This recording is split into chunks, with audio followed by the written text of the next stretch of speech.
Second time at Suzuka, and with Alain Menu, one of last year's race winners, being among the fastest in the free practice sessions.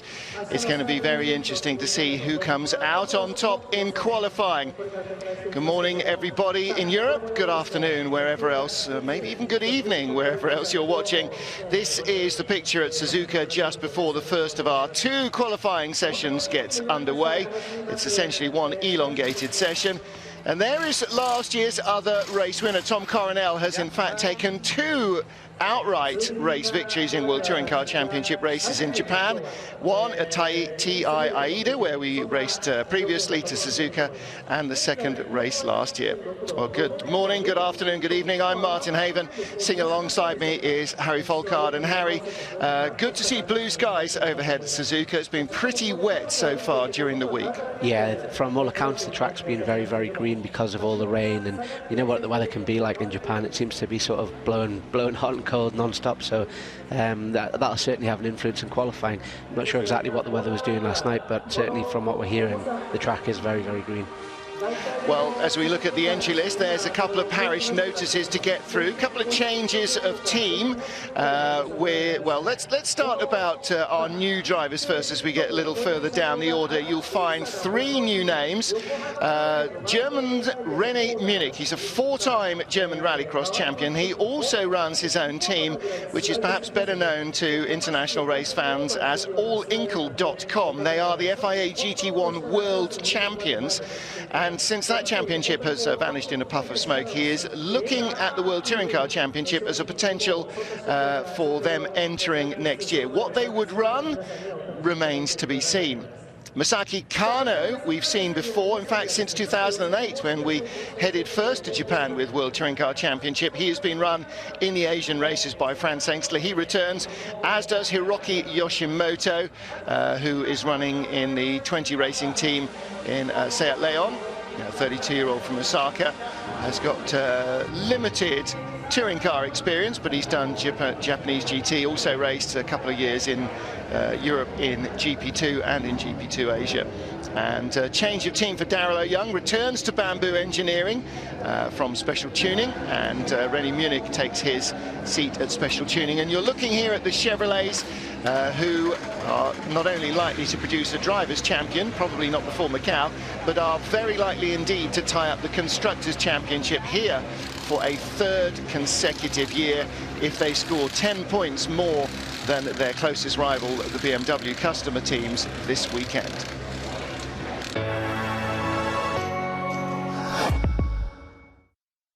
Testing 1, 2, 3. Hey, Lewis. Tony. What an honor. You need to have a go in my car. Oh, it's awesome. Be fun to get you in the stock car, too. I've been dying to. Looks awful small from here. I'll give you a hand. Is this the right way I'm doing it? Okay. You got insurance? I feel like I'm going to get hurt in this thing. I don't know what I'm going to do now. I'll be in here the rest of the day if you need me, so. True champions trust the synthetic technology of Mobil 1. With over 100 Grand Prix wins, many drivers, one oil. Mobil 1.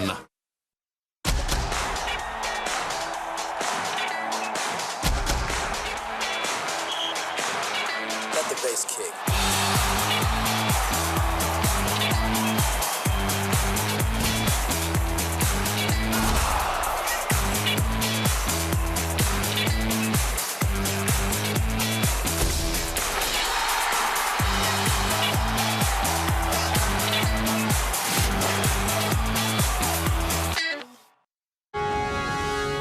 Follow the score of your favorite team live and find the latest results and features with Eurosport's Live Score. With Eurosport.com's free application available on tablets and smartphones, gain access to all the articles and videos from Eurosport.com, plus get the latest news in real time. Check out the latest results, fixtures and tables, and follow your favourite sports events live.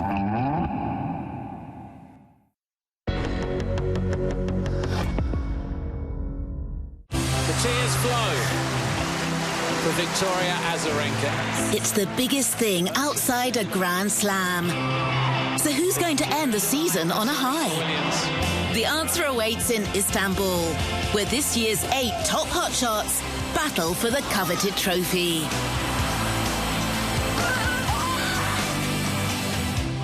Sunday at 1600, the WTA Championships, live from Istanbul on Eurosport.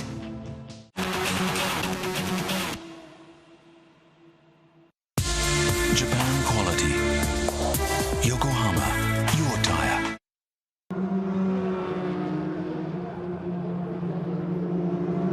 Cars heading out on the first lap at Suzuka as they make their way around the top of the circuit, turning hard right through turn 8A, where normally you'd expect to head out onto the Grand Prix loop. BMW's shuffling around for position now. Harry Folkard, this is where we start to get into the nitty-gritty of the season for the main championship drivers, but especially for the Yokohama Trophy drivers as well, because you know that if you start to lose ground here, even though Macau is double points, it's going to be very hard to try and find that ground back again. Yeah, definitely. It's really heating up as well in the independents, as obviously is the main championship. But yeah, nobody can afford to give an inch to any of their rivals, and it's heading into the final few rounds. It's almost like putting your pin on the wall, saying, I'm gonna take this right to the end. Well, it's going to be a very busy circuit. It's just 2.2 kilometres. Essentially, the East Circuit at Suzuka is from the infamous Prost and Senna chicane, which is not called the Prost and Senna chicane, but actually probably ought to be. There's Richard Coleman watching the two Bamboo engineering cars in their very familiar white and yellow livery. Basically, you come down the straight here, which is pretty much a kilometre, at about 150 miles an hour. You hit the brakes and turn into the first part of turn 1, which then is a double right-hander down into this much tighter part, which is called turn 2. And then essentially it's a single line switchback, 7 corners up the hill, and then you turn right at turn 8 and back onto the straight. So we were talking about this a little while ago. 1.4 miles, that's about as long as Knock Hill, but with about, well, I suppose Knock Hill has probably got 7 or 8 corners, but they're not all just thrown together in a row, are they? So it's a very short lap, and we've got, well, the biggest field of the season out there, so it is going to be tough to find a quick lap. If somebody's having a bit of a dawdle, then they can really make a mess of your qualifying. It's mega tight as well, and by the looks of it, it looks like a really difficult place to overtake, and certainly from last year that was shown. Tyre degradation will be massive around here as well with all these constant radius corners, so qualifying is going to be really important. And that, of course, is the other problem. There were red flags in free practice. That is Alberto Cerchi in the second of the Pro Team BMWs, I beg your pardon, Royal BMWs, and just getting a little too late onto the brakes as he starts to turn into corner 1. And now that, of course, means that there will be gravel everywhere. Was that in turn 1? I wasn't sure if that was coming onto the straight, maybe, because it could have been. They're only getting like maybe 4 seconds at best out of the tyres, so you may have just not quite had enough temperature in the rear tyres there on the outlap. Now then, one of the features of the free practice and test sessions was that Chevrolet were 1, 2, 3, but of course Gabriele Tarquini delights in upsetting Chevrolet's qualifying apple cart. He has had a couple of pole positions this season. In fact, he's had more pole positions in his career than any other World Touring Car driver. He's 1 ahead of Ivan Muller, and given that Muller has been in dominant machinery for the last 3 seasons, that's still pretty impressive stuff. It'll be very interesting to see if Tarquini can string together a lap. Those of you who saw the Inside World Touring Cars programme from Sonoma will know that, in fact, he could well have ended up on pole position in the USA as well. Just didn't quite happen. The team sent him out on tyres that they were not expecting to do a second run on, and basically he ran out of grip about halfway round. That's Aldo Prio, Tom Coronel's team boss. He is part of the Royal Motorsport empire. Runs that team with Roberto Ravaglio and Umberto Grano. And you can see already the 220 Motorsport cars, Fernando Monche and Pepe Oriola, heading back into the pit lane. I wonder if they're trying to, it looks a little bit almost like they're trying to tow each other, which might, with the length of the straight here, it may well have some effect. I think we definitely saw them swapping places into turn 1 earlier on, and I think that's exactly what is happening. Now, everybody will have gone out on tyres that they did used in free practice, or in Tom Coronel's case, probably some that he's raced on for the last 6 weekends. because he is a bit parsimonious with the tyres. At Sonoma again, he said, well, I'm not going to do anything here. Car is rubbish in qualifying, so I'm just going to use old tyres and keep some new ones for Japan. And when he's done that previously, he had a stunning race weekend. So he has got extra fresh tyres for this weekend. But everybody now will be going out on their cleaner tyres, newer tyres, to try and get one qualifying lap. And for the first time, there is a factory Honda. You just saw the onboard shot of Thiago Monteiro. And this is the start of Honda's 2013 program. They've been testing during the summer already with Thiago and their other signing for next year, Gabriele Tarquini. And Harry, we're led to believe that the factory team will be a 3-car entry. No news yet on who the third name might be, but you have to assume that it's likely to be a Japanese driver. And we gather there's going to be a 2-car satellite team as well, a kind of bamboo engineering, if you like, but that's Honda want to get cars on the grid so they can really ramp up their development. Yeah, definitely. Obviously, every car that's out there, they're learning things from, so it makes sense to have more than just the 2 cars or the 3 cars. At the moment, it's running on a national homologation, and it's a little bit light, but it's had a fantastic start. It's been right in the top 5 all weekend, so it bodes well for the future.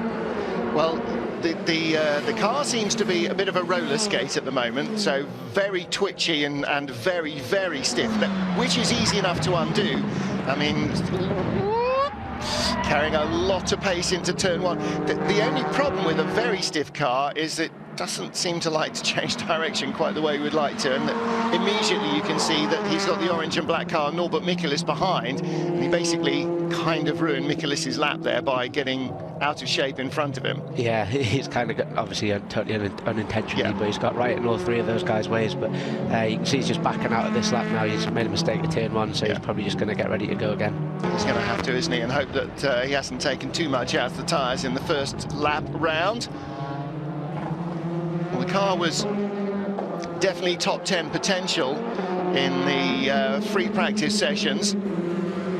It's a big weekend for the Honda as well. Yeah. Obviously, it's home circuit, which is also its debut, but it'd be great to see it get some good results. Well, we often talk about a home circuit, don't we? You say, well, yes, of course, it's a Japanese track. No, this is actually Honda's home track.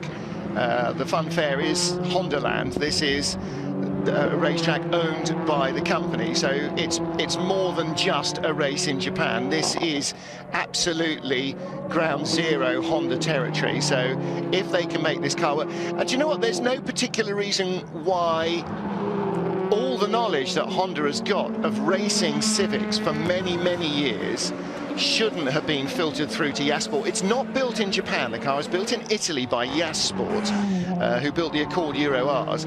But there's no good reason why all of Honda's information shouldn't be filtering through to Yas. Now, somebody went off in the background, and you're right, that big gravel trap is on the exit of turn A. Don't know who went bouncing across the gravel. I wonder if that was Norbert Michelis. Yeah, I think we're going to see that throughout the qualifying here. You can really see them on the outlap, just really hanging back there, but just obviously desperate not to take too much out of the tyre. Yeah.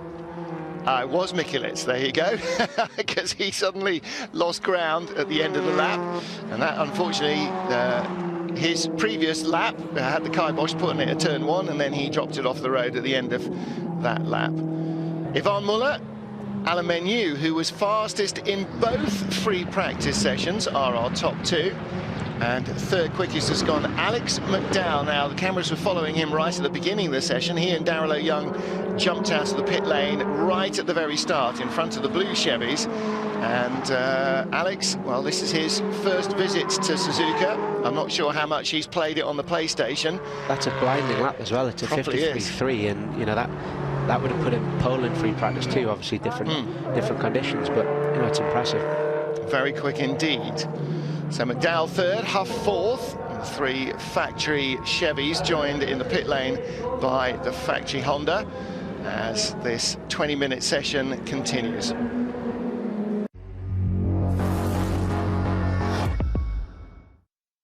Testing 1, 2, 3. Hey, Lewis. Tony. You need to have a go in my car. Oh, it's awesome. Be fun to get you in the stock car too. I've been dying to. Looks awful small from here. I'll give you a hand. Is this the right way I'm doing it? Okay. You got insurance? I feel like I'm gonna get hurt in this thing. I don't know what I'm going to do now. I'll be in here the rest of the day if you need me, so.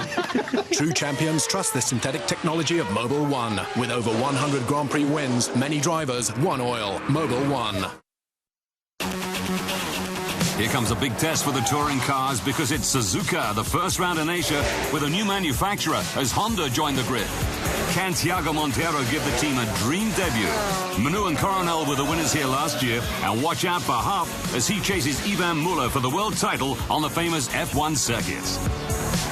The World Touring Car Championship at Suzuka, October the 20th and 21st. It's the hottest ticket in town. More info at FIA-WTCC.com.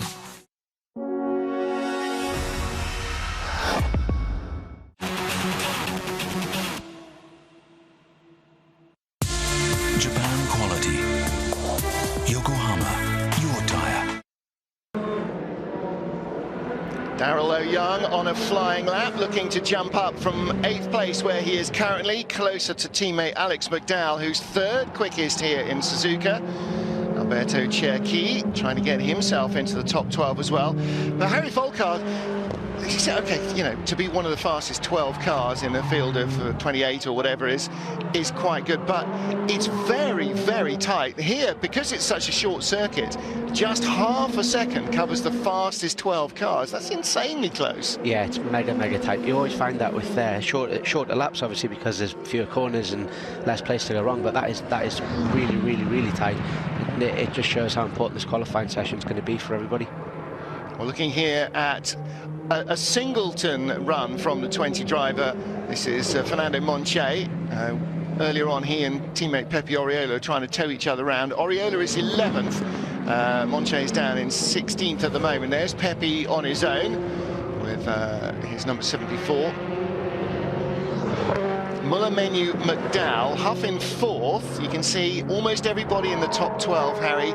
Still 7 minutes remaining.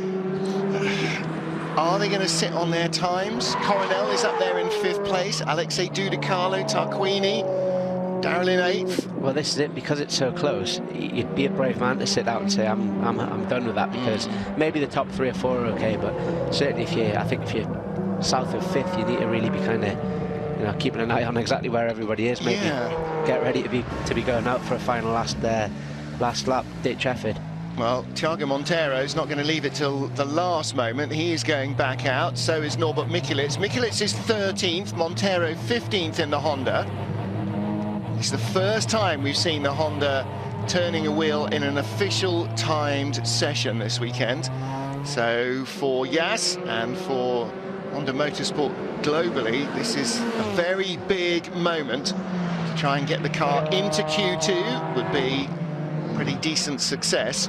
Nobody's expecting the car to go out and win immediately. I don't think that they imagine that first day on the racetrack they are going to be able to outperform the likes of RML and Chevrolet, who have been doing this 7 years to get to the position that they're in at the moment. Yeah, but it's like you say, even with it, I mean, they're just over a second off the pace, which, yes, it is a short track, so that's quite a long, you know, it's still a lot to be found, but comparatively, if you look at where they are compared to the rest of the field, you know, this is a first time session, as you say, and you know, they're right up there. Well, what you've got to look at is where they are compared to the other new car. Now, the Chevrolets, when they were built, the BMWs, when they were built, the Seats, when they were built with a raft of waivers that sort of massaged the rules. There's William de Brecquelaire, who's the head of Honda Motorsport Europe, whose program essentially this sort of is, this is his remit. But the Ford and the Honda were built essentially right to the regulations. The FIA got very tight when Ford were going through their homologation process on fast hands, on how much you could massage the rules, what waivers you could get, and essentially they and Lada and now Honda basically had no free rein to really change anything. So what you're looking at is where the Honda is compared to the Ford, and at the moment Thiago 0.7 off pole, fastest the Fords are James Nash 0.90 off pole, so it is in a pretty good place. And gradually, as more new cars come on stream, we hear rumours about maybe Renault, maybe Citroën, who knows, who else is looking at coming into the championship. then the older cars like the Chevrolet, like the Ford, like the BMW, like the Seat rather, as they sort of run out or stop being raced, then the newer cars will definitely be in a group together. Yeah, I think the BMW, I mean, they're still very competitive, but on their day anyway, it's in danger of kind of falling off the edge of a cliff, because obviously with no real manufacturer team there anymore, there's no development going forward, and the car seems to be just sort of dropping away from the rest of the pack. Definitely. Muller's gone faster again. Huff has gone faster again to go second. Menu has gone faster as well. Or has he gone? No, he has not gone faster yet, but he's in third. Alex McDowell fourth. Alex is in the pits. Coronel staying in the pits. I think they're not going to run again. Dudicalo and Tarquini, 3.5 minutes. Well, you got enough time to go out and do your qualifying run as well as the warm-up lap and be on your cooling down lap before the checkered flag comes out. Frankly, it's such a short lap. They could go out again. Darrell Young is 8th. He is out on track there. So he's trying to defend that position by putting in a quicker lap. There's only Chevrolets in the top 10 which are on track now. There's only the 4 of them, well, 3 of them now, Muller, Menu and Darrell Young. Well, Thiago's been out and come back in without setting another fast time, so he's clearly come in for a quick adjustment. What that quick adjustment might be, I'm not sure, but it's definitely at the front end. It'll be a big learning curve, obviously. This is almost like an extended test, I guess, for the Honda. You know, they'll be learning things for... This might be the first time they've run on such extreme cambers, so it's, you know, maybe they've gone a little bit too far, who knows. Menu's run for pole was just stymied by catching the Seat there, I'm afraid. He had... Well, that's an improvement all round. In all 3 sectors he went quicker, but none as quick as Ivan Muller's. So Menu now second, Huff third. Don't forget, Muller and Huff tied on points as they left Sonoma. But unfortunately, Muller again feeling that he was on the wrong end of some misfortune in terms of being judged to have caused an accident. Well, Thiago came in for fresh tyres and an adjustment at the front. We are running into the final couple of minutes, and that is, all he's got to do is get to the start-finish line before the checkered flag comes out, and then he can complete another lap. So his warm-up lap, what will a warm-up lap be? His fastest lap, Montero, is a 53.8, so even if his warm-up lap is a 60-second lap, he can, in fact, complete a warm-up lap and a qualifying lap before the checkered flag comes out. But he doesn't need to do that. He needs to get out and get that time set. Norbert Michelitz's still going round, and you can see the lack of grip on the circuit there. See, it is very, very green. All the cars are twitching around a little bit, and obviously that, yeah, it's right on the ragged edge there. Well, this is what qualifying's all about, isn't it? Pushing the car just a little quicker than it wants to go. The Zengo Motorsport team not looking entirely convinced he's going to make it in. And it's interesting, of all the manufacturers, it's the BMW teams more, I think, than anyone else that struggled for consistency. One weekend, Tom Coronel will be 5th. The next weekend, he'll be 21st. And it seems to be the same with Norbert here. Just when they really need consistency, he's not looking like he's going to get into the top top 12 rather. I think the BMW is still a very strong race car because of the rear-wheel drive layout of the thing, but it seems to be right. It seems to be struggling in qualifying, and you know, like we said before, you can't really do that. You can't afford that somewhere like here. He's really having to chuck it in. Look at the back of the Honda as you get another going away shot. The bottom bumper, the black bit. Look at the logo on the bottom. Motor racing fans will recognise that immediately. It's a very familiar sight on particularly Honda touring cars and saloon cars over the years. Mugen power. So this is not we kind of made it up ourselves, we're hoping that Honda will adopt us package. This is proper from the top down Honda development that Yasport have got. They start off with Mugen engine power, and yeah, the Japanese manufacturer do not want to do this in a roundabout way. As you can see, there's an awful lot of very interested faces watching the lap as Thiago currently lying in 14th place. You can see the understeer. Much better sectors. Well. Just running over the white line there. You can see Thiago's obviously wrestling with the thing there. Yeah. But he gets himself to 7th position, yes. Cue wild applause. Well, that was good work by the team, good work by Thiago as well. Don't forget, he's not just one of their drivers, he is their driver until the end of the season. So that was a good flying lap, and that's part of the reason why they've hired this guy. You don't get to race in Formula One by not knowing what you're doing. And although Thiago's tenure of a Formula One seat was probably briefer than he would have liked, he is definitely capable of really producing the goods. And I think actually he and Gabriele Tarquini could be a very entertaining pair of drivers in these cars next year. 7th fastest on that lap. If he does nothing else, he's guaranteed himself a top 12 start for both races, which is a lot better than it was looking a minute ago. Fastest man at the moment, though, is Ivan Muller.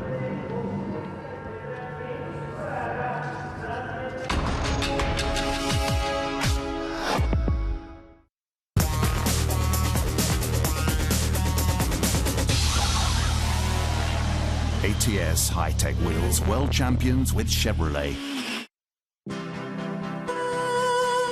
Shanghai. There are many reasons to visit the cultural center of Eastern Asia and China's most vibrant city. And this November, there's yet another. The FIA World Touring Car Championship debuts at the Shanghai International Circuit. Come and share the excitement of a weekend of unforgettable racing in an unforgettable city. The FIA WTCC in Shanghai, from the 2nd to the 4th of November. If you're going go-kart, get a Dino. After 50 years in the business, Dino go-karts are still some of the best in the world. See more on dino.dk.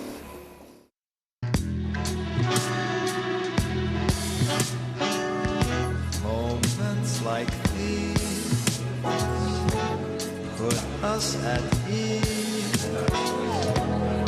Moments that capture our hearts. Some of the most memorable moments on Earth aren't even happening on Earth. The Emirates A380. Hello, tomorrow.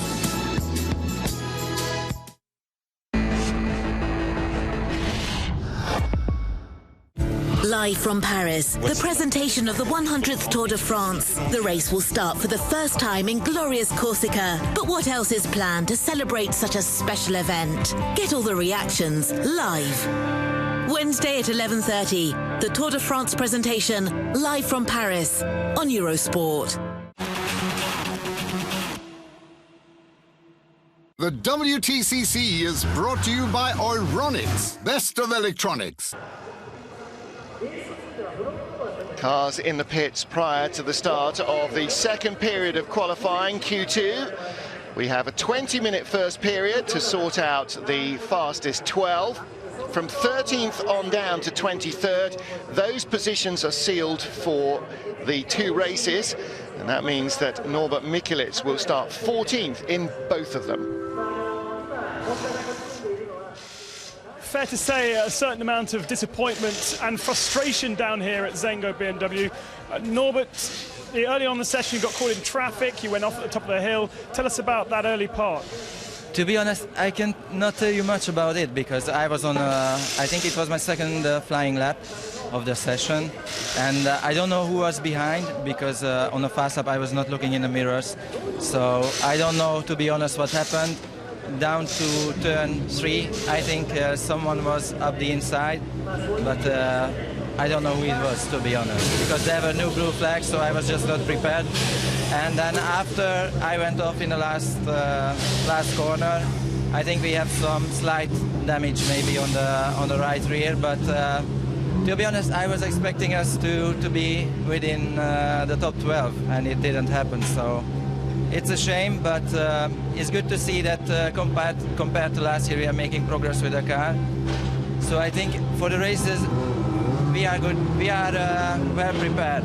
We will see. Tomorrow I will try to collect as many points as possible because obviously these are a kind of races that decide championships. Thanks very much. Thank you. Well, one of his arch rivals, Franz Engsler, also missed out on the top 12 cut. They will start 13th and 14th. Independents that are in, though, Stefano D'Aste, Mehdi Banani, Daryl Young, Alexei Dudicalo, Alex McDowell. So there are a few in there that are definite championship contenders for the Yokohama Independence Trophy. Meanwhile, this second 10-minute period of qualifying decides the top 12 places for race 1 in the order in which they finish qualifying. So the fastest man starts on pole for race 1. Then the top 10 are reversed for the race 2 grid. So if you're 10th in Q2 rather, you end up 10th on race 1 grid, but first on the race 2 grid. Alex McDowell, clearly, for some reason, Harry Folkard, really relishing this Suzuka circuit. There's obviously something bizarre about this whacking great long straight and wiggly bit to get back to the top of it that is gelling with him, because he is absolutely on fire. He's really gone very quickly indeed. Yeah, that was like I said before, that lap was absolutely, you know, it was amazing. It was 2-3 tenths off pole off the work Chevrolets, and you know, it was, yeah, a mega lap, and Alex seems to be really on it this weekend. And I don't know if it may be helping with having Daryl there as his teammate, because Daryl obviously has a lot of experience in these cars and knows the team well, and you know, maybe it's just a little bit of a driver just helping to push Alex along a little bit. And not that he needs any, but it just sometimes kind of focuses your mind a little bit more and gets you back on it. Well, we saw Alex working the steering wheel. It's not often that you see a driver like Ivan Muller having to do quite so much work with the wheel, but as we start to climb up through the corners, that was turn 5, turn 6, then he is working hard as well. Muller is quicker in sector 1 and sector 2 at the moment. Alex McDowell sets the fastest time with a 53.6. That is another good lap from him. That's quicker than he's gone all week so far. Muller is on target to go better, 52.95. Who else is out there going quickly? Coronel goes third. Huff is second. Coronel third. In the queue behind, you can see Mehdi Banani. That's Stefano D'Aste just gone across the line. Menu goes top of the pile. Qualifying now then. That's a strong lap as well, isn't it? That's a mega lap. I think that's the fastest we've seen. 52.88. Qualifying could be very interesting here. And it's possible that as they start race 1, Chevrolet will already be Constructors' Champions for 2012. Thiago Montero gets ready to go out. 10 cars on track at the moment. Montero has not gone out, and Daryl O'Young has not gone out. Well, Thiago is now going out. What about Daryl? I'm sure I saw Daryl's car leaving the pit lane, maybe. May well have been, just not started a flying lap yet. Stefano D'Aste's on his way back in. He's keeping what tyres he's got left. He's 10th at the moment, ahead of Thiago and Daryl until they set a time. Just about everybody else has come back in. Menu, Muller and Huff. It's quite a big curb strike in the middle of that, the S's. I think maybe turn 5, it seems to really kick the car sideways, and I don't know, maybe that could be a key factor for these guys who've done a bit of British touring cars, because it's not something you usually see on most of the World Touring car circuits. Curbs tend to be a bit longer and flat there, but not so aggressive. Alex McDowell is in the number 11 Bamboo Engineering Chevy, and Daryl Young is about to go out in his number 20 Cruise. As you say, returning to the team, so adding all his input and experience in. Sometimes it helps just knowing your engineer a bit more, and Daryl, when I was his teammate in 2010, he's got the same engineer that he had then, and you know, they're like best mates, which it helps on and off the track. And again, like everybody else, Thiago, you really have to pitch the car into turn 1, because that's not the focus. It's the exit of turn 2 at the bottom of that depression that is the focus. And so you've got to sort of skid your way around and hopefully get on the power in 2 nice and early. But again, see really busy hands just constantly correcting the car. Yeah, he's dragging that round, isn't he? It looks like a real handful to drive. He's still going to get the lap out of it, though. Got a lot of tuck in on the rear wheels. That's running positive cambered rear wheels. Look at that. Yeah, the front looks like it's got very low camber on as well. You can actually hear the tyre. Did you hear the a lot of tyre scrub, yeah. Think what the Volvo used to look like, fans, the C30. Remember how the tyres, it looked like it had collapsed, basically. The tyres stuck way out at the bottom and were tucked in under the arches at the top on the rear of the car. That's negative camber. Look at this car. As it turns, it looks like the bottom of the rear wheels is tucking in underneath the car, almost like a swing axle would do. And I mean, that is not even running no camber. That is definitely running positive camber. You can see the rear is tucked. And why do you do that, Harry? You do that to make the rear move around. Yeah. And that means you've not got enough front end. Yeah, I think that's it. I think it looks like they had to compromise it to try and get rid of rear grip, because you can see the front end's understeering, so they'll be doing that to make it roll off camber on the rear. But I'm amazed even the front looks like it's running really, really low cambers. Yes, look at the Chevy here, for instance. You can see that the bottom of the front tyre sticks out from the car much more than the top of the front tyre. That's, whoa, negative camber. Darrell getting a little ambitious into turn 8. That is proper negative camber, and that has two effects. First of all, when you're leaning on the tyre like Darrell is there on the outside tyre, instead of it sort of falling over, yeah, you're running on the flat of the tyre. You press more of the tyre onto the road, and when you're running on the straight, you're only running on the inside edge, so it actually reduces the rolling resistance. That's a bit of a byproduct. What you want is when you're leaning on the tyre for it not to be tucking under the car, and that's why you run negative camber. So you get maximum grip on the corner that is doing all the work. Yeah, when the strut's in compression, obviously it wants the car, all the weight goes to the outside, and like you said, it just rolls onto the flat of the tyre rather than rolling off the edge of the tyre. Here we go. Tarquini, Dudicalo, Oriola, all going back out again. Mehdi Banani is as well. This is like a Formula 1 qualifying session. Alex McDowell is out for his second run. Good sector times. Fourth quickest again, 53.20. That's another great lap, just a tenth of a second off Rob there in third, and that's well done. And you know what? He's given it another one as well.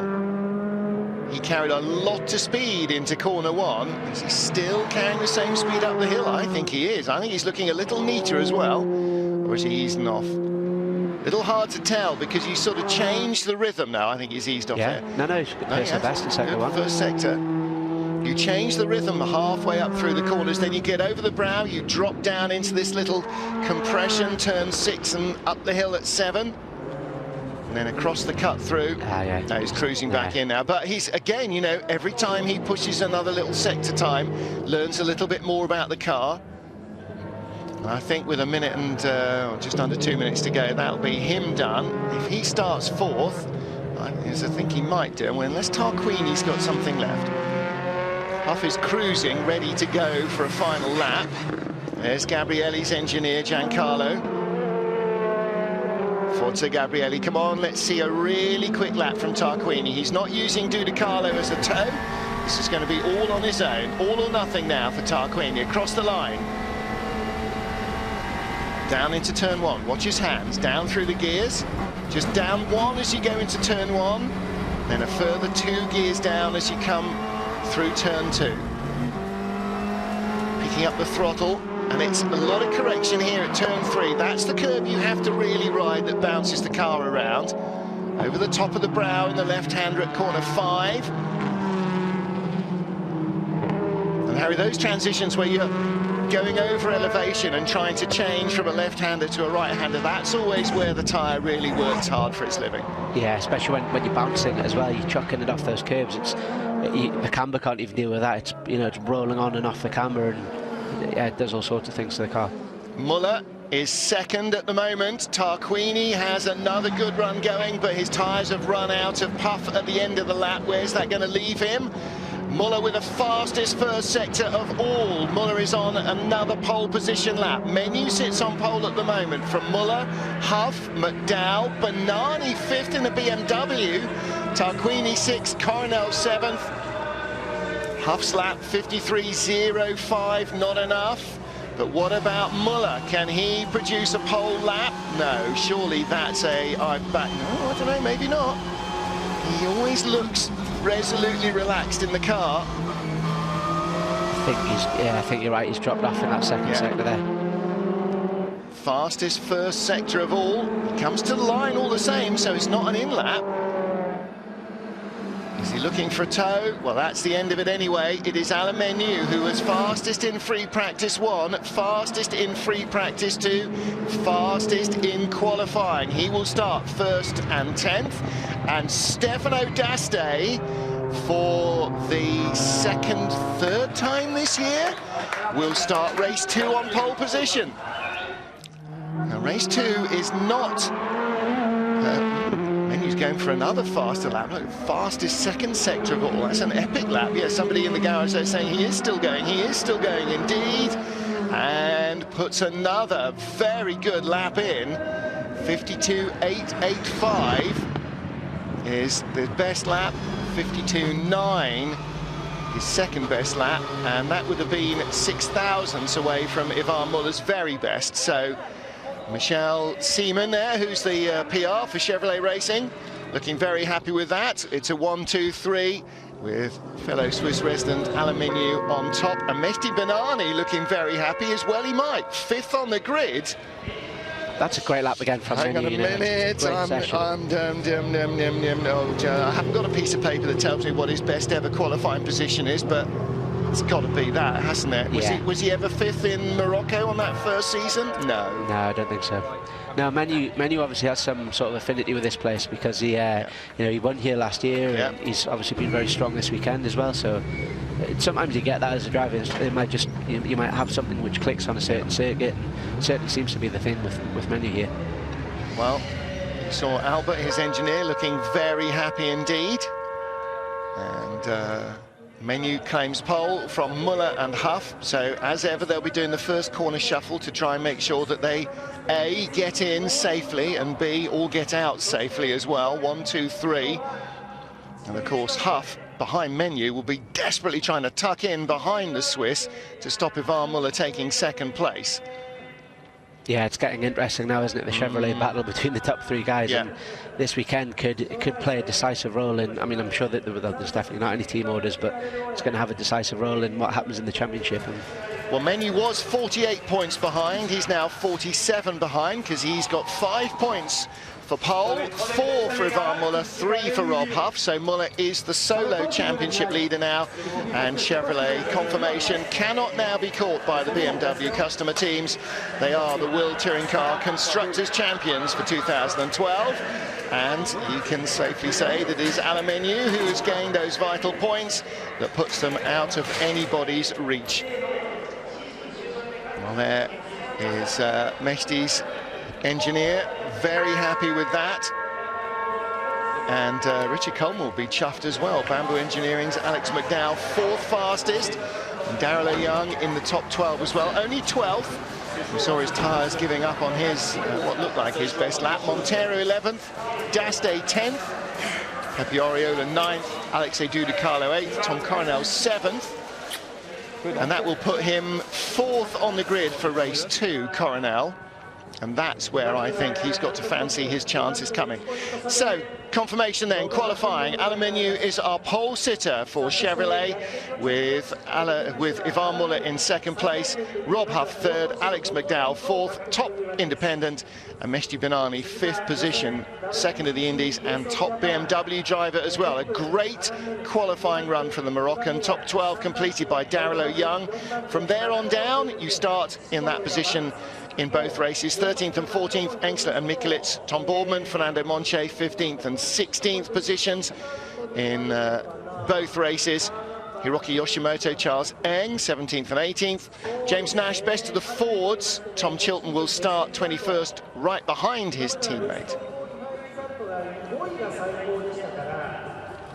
Alain, congratulations. Fastest in free practice 1, free practice 2, and now pole man as well. Yeah, fantastic. You know, same as last year. So, you know, I hope it will be the same tomorrow again. I mean, the cruise was fantastic. The boys did a great job, and they told me on the radio that Chevrolet is manufacturer champion again. So, you know, very well done to them, to Chevrolet, to RML. Great job. Yeah, first for you, second and third for Rob and your teammates. So a clean sweep again of the for race 1, but race 2 will be challenging, yeah? Yes, of course. I mean, it will be like like last year, you know, we will start, yes, 8, 9 stands. So we'll see what we can do from there. But the main one will be to go through the first race 1, 2, 3. I mean, if I'm first, it will be good. So we'll see. But it's really a great day for Chevrolet. Thank you very much. Thank you. It is a great day for Chevrolet. The real disappointment for Alain Menu is that for him to get back into real championship contention, I mean, to be really in there, he does need disasters for his teammates. And of course, nobody wishes that. Yeah, he's got to have a good weekend, hasn't he? And it'll put him back in the running. And you know it's a cliche, but you know, it has to go down to Macau again with the double points. And Menu's a bit of a specialist there, but I'm sure all three of them are really. Yeah.